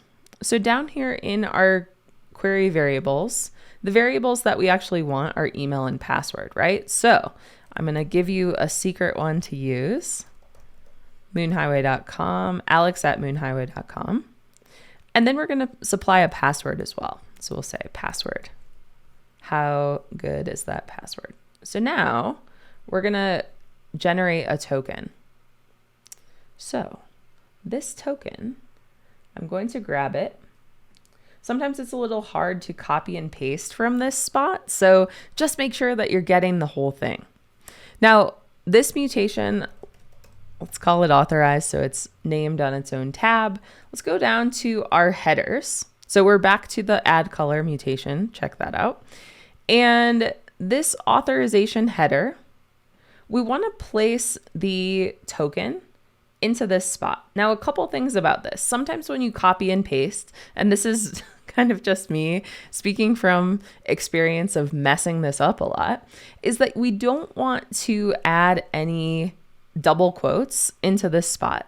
It can be really easy to do that because you're copying and pasting. So just make sure that you're only passing in the name of the token. So it's a big long token, but just make sure that you're passing that in. Now, the final thing that I want to do here is I want to write a me query. So I'm going to call this me, and let's grab email, let's grab name, let's grab posted colors with each one of those titles and values. So at this point, now that I've added the me query, I should be able to, I should be able to see my data. But don't worry, this is more of my bad acting. We expect at this moment for our user to be null, because what we actually have to do is from the gateway, we're at the gateway level, right? From this gateway, we need to pass this token downstream to the user service. So we need to grab the token, pass it to the subgraph in order for that account service to authenticate this user.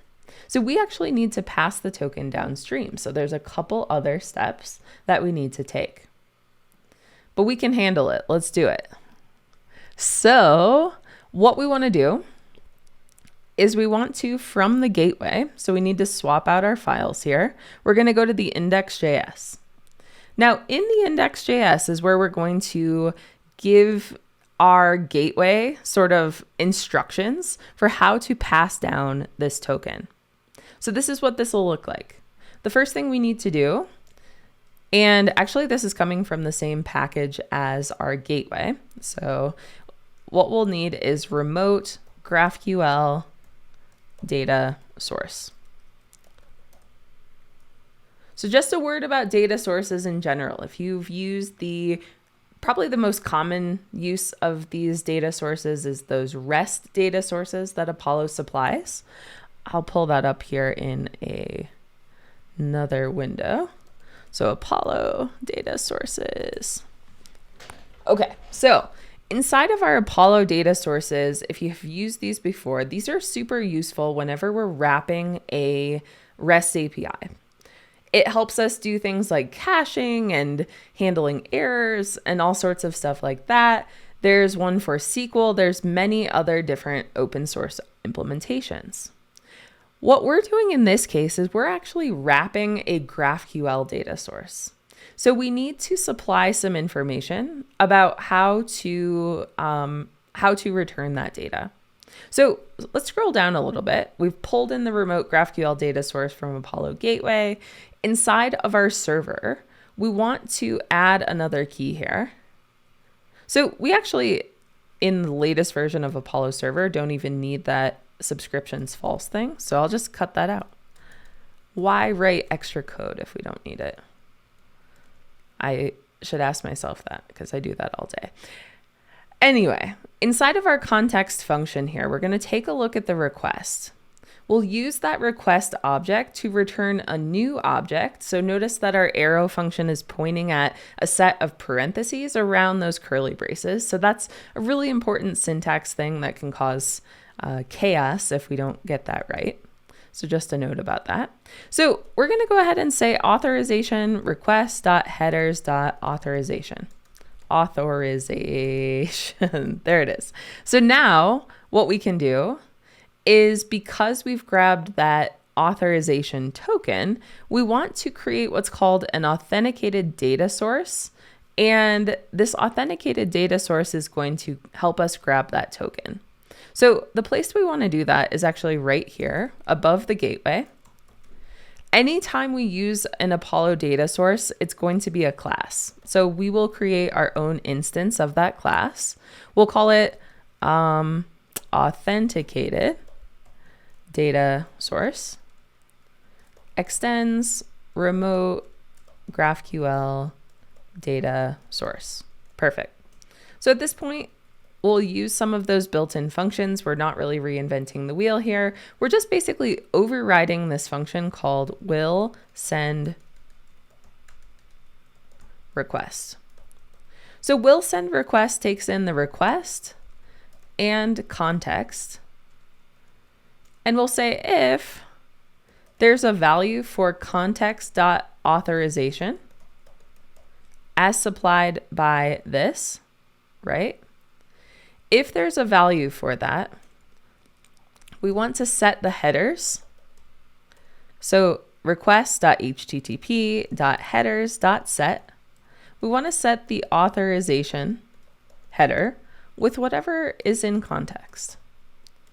So we're using this. It's hard to talk and type authorization at the same time. We're just using this basically to set that header so that our downstream service, so that our subgraph has that data to look up the user. Okay, so once our authenticated data source is created, we got this going on, we are going to add it actually to the gateway. So right next to the service list, we're going to use this function called build service. Now, build service is a function that's going to return a new authenticated data source. And that's just our class that we've custom created here. And then we'll pass in whatever the URL is. So we're building a little service to grab that information. Okay, so at this point, let's see how we're doing. Let's go back over to our sandbox.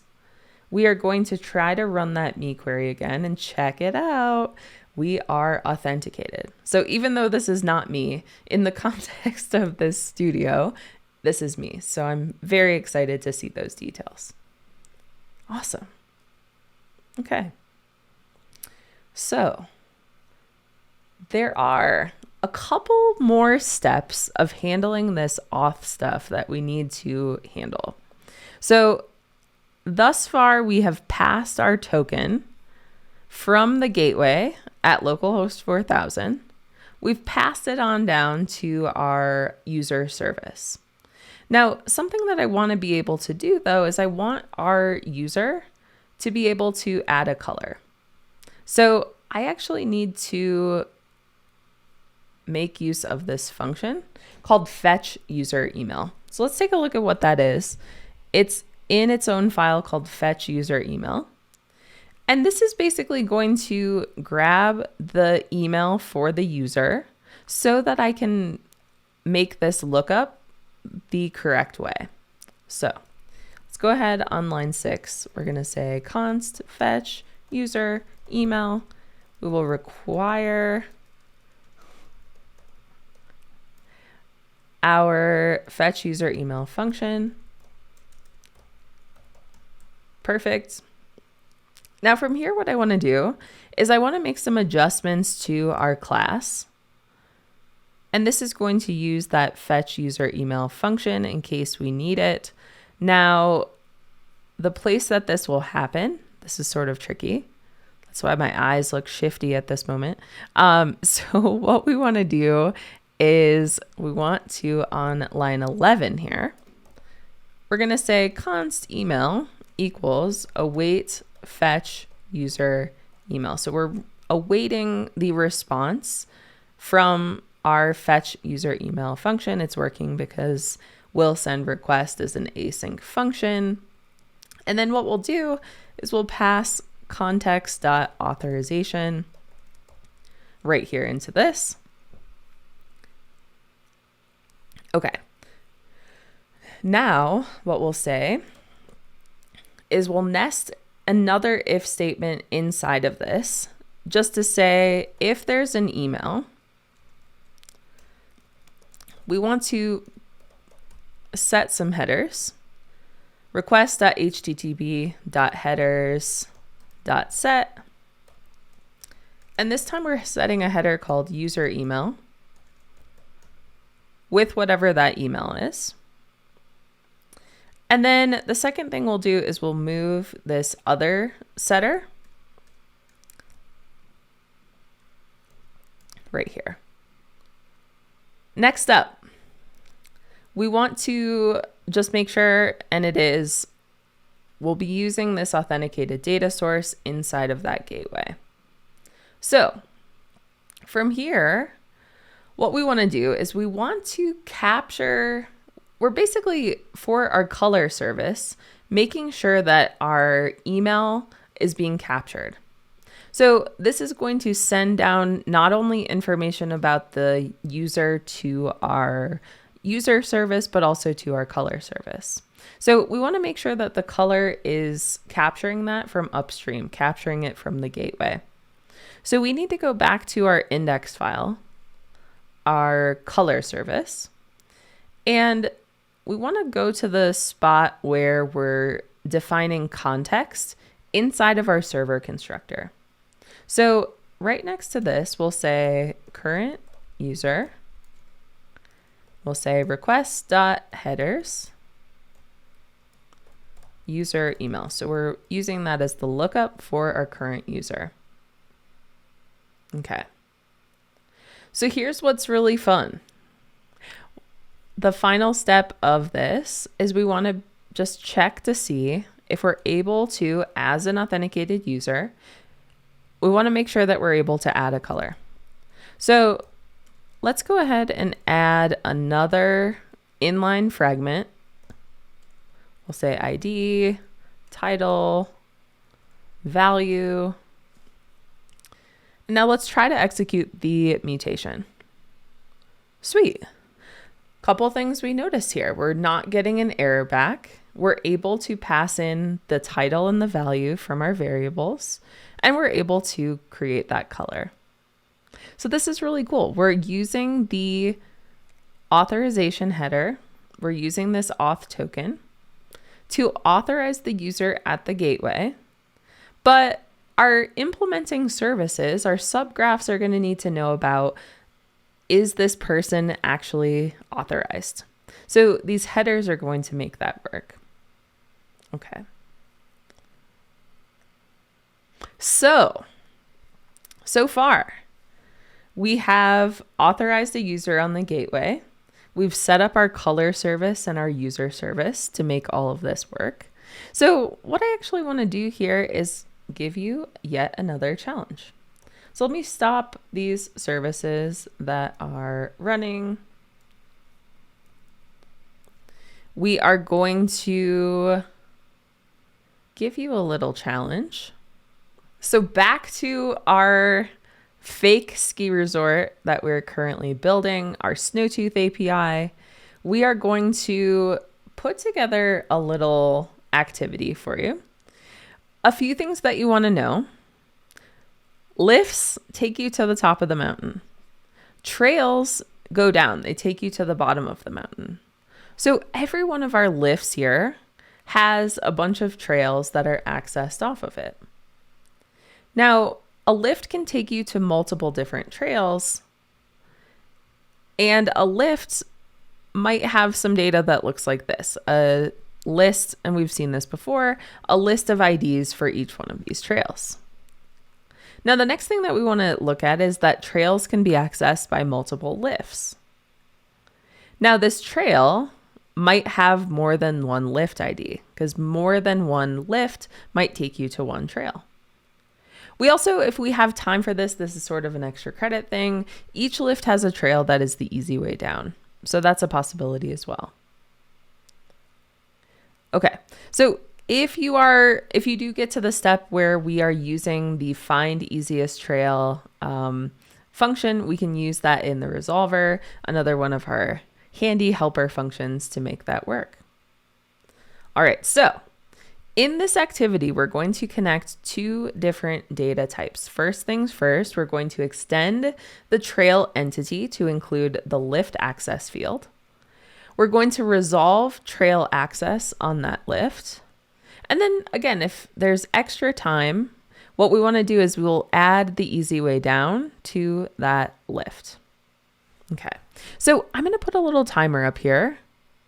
I'm going to give you, let's see, a reasonable amount of time, 10-minute timer.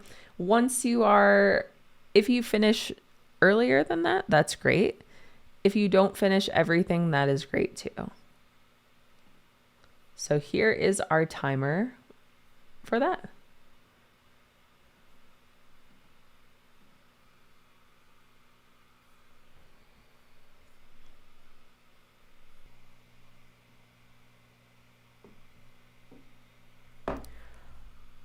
All right, everybody. Hopefully that went well. Let's go over one possible solution to that. We're going to hopefully get our VS Code back on screen. Not hard, but somehow hard. All right, let's close this. Okay, we can do this. All right, so what we're going to do next is we are going to just kind of walk you through those changes that we needed to make in order to connect these different types. So let me just close out all of our files for now. We are going to start with these one at a time. So the first thing that we wanted to do was to extend the trail entity. So in order to access this field off of our trails, we needed to make some adjustments to our trail type. So over here in the index, we're going to make our trail an entity using that @key directive and using the ID field as a lookup. Now from here, what we did was we want to switch over to our lift service. And in the lift service, because we are adding a field that has to do with lifts, we're going to add this trail type. So lift access here as well. So if we scroll down a little bit to our resolvers, we need to code a custom resolver for the trail access. So for each one of these, what we want to do is we'll look at each lift. Each one of these lifts has a key on it called trails. That trails key is an array of IDs. So we'll map over those and we're going to return the appropriate IDs and assign that type name. So the other thing that we want to do here is we're going to resolve this lift access field.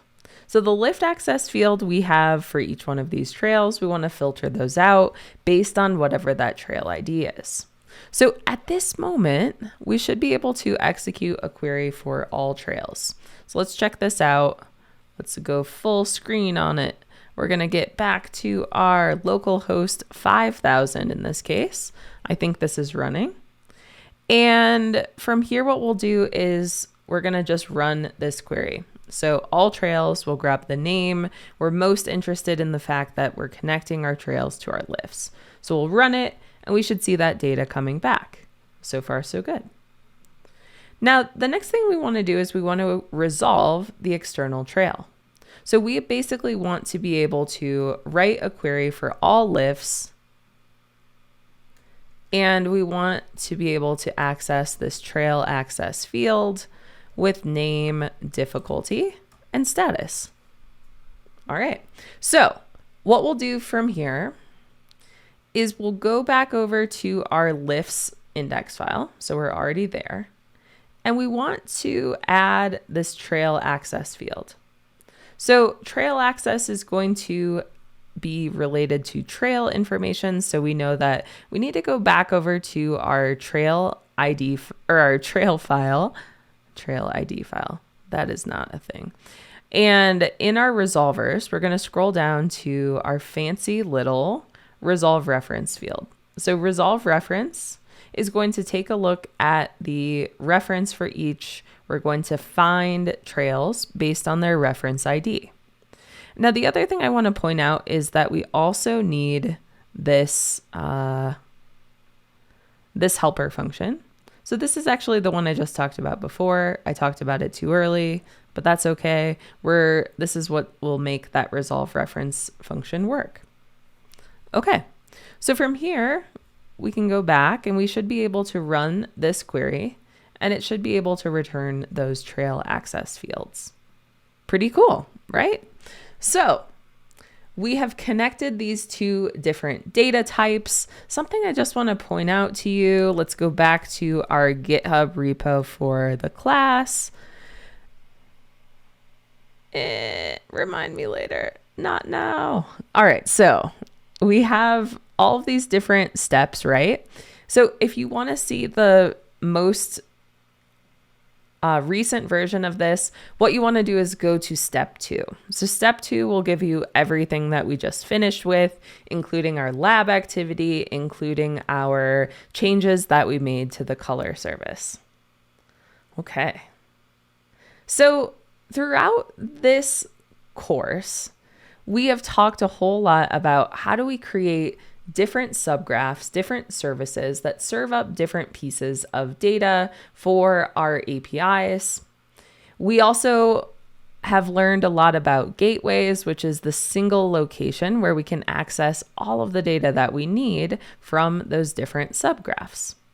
Now, something that has come up, and you may have thought this was sort of weird, reasonably so, that anytime we're creating one of these gateways, we're constructing a service list and we're basically saying, hey, if you want to use these different services, anytime you make changes, more than likely you're going to have to stop and restart those services, which feels really scary, particularly if we're dealing with a bunch of different ones and we might have remote teams that are handling different parts of our API's architecture. So I just want to point out something that's really important. And that is the fact that anytime you're using federation with Apollo, you can use what's called managed federation in Apollo Studio. So Apollo Studio, again, is that tool that we can use to upload our latest schema and our latest configuration of our graph. All of the different pieces of this graph can be uploaded to Studio. And once we start to use managed federation, you're going to get a ton of awesome benefits from it. So always feel free to check out this documentation. Studio makes this fairly easy, fairly straightforward to get this set up. Let's sign me in with GitHub. How did I get logged out? But there's a lot of demos here too that incorporate federation as well. So if I scroll down here, there's the federated example, and this is just pulling together different data from different places. And it's telling us, hey, there's all these different services that are running, but we can send queries to the single location. So if you are using managed federation, you're basically just saying, instead of me setting up a service list, what we actually want to do is we want to let Studio take care of pulling together that schema. So whenever we do that, eventually, you're just going to get rid of that. And it actually says in the documentation that that's going to be something that is removed in later versions of the gateway. So that's pretty exciting, because having our Having Studio manage this for us is going to allow us to not worry about having to stop and restart our servers. And if there's composition problems, we're going to know about those right away. Okay. So this has been just an incredible day. I have so enjoyed spending time with all of you and teaching you a little bit more about federation. What I'd like to end with today, as I'm stalling to get slides onto the screen, is just to thank you. So I want to thank the Apollo team for having me. I want to encourage you, if you ever have any questions moving forward, just reach out to me, eve@moonhighway.com. I'm always happy to help. But that is the end of our conversation about federation. Go forth, build awesome things with Apollo Studio and these federation tools. They only continue to get faster and better. So I can't wait to see what you'll build. Thanks so much for having me today. Have a great rest of your day.